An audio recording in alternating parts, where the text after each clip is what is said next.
PSL খেলার জন্য অনাপত্তিপত্র বা নো অবজেকশন সার্টিফিকেট এনওসি পেয়েছেন মেহেদী হাসান মিরাজ। প্লে অফে দলটি গুরুত্বপূর্ণ ম্যাচ থেকেই পাওয়া যাবে তাকে। দল ফাইনালের টিকিট পেলে একবারে শিরোপা নির্ধারণী ম্যাচ খেলেই ফিরবেন এই অলরাউন্ডার।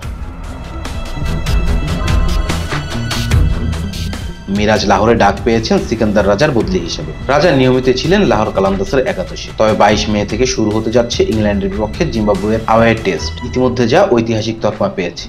রাজা তাই দলকে প্লে অফে তুলেই ছুটেছেন নটিংহামে। একে তো দলের অন্যতম অলরাউন্ডার রিশাদ হোসেন নেই আন্তর্জাতিক ক্রিকেটের ব্যস্ততার কারণে। এদিকে আরেক বাংলাদেশি সাকিব আল হাসানকেও দলে নিলেও তিনি দীর্ঘ 6 মাস পরে ফিরে খুব একটা ছন্দে নেই। রাজার অভাব দূর করতে তাই মিরাজকে দলে নেওয়া হয়েছে।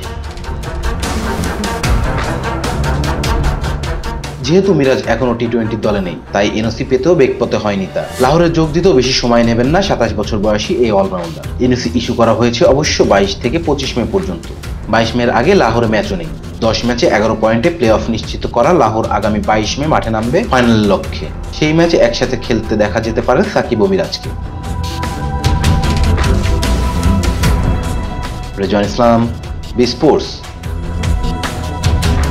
Please subscribe our channel to get more information about Cricket World.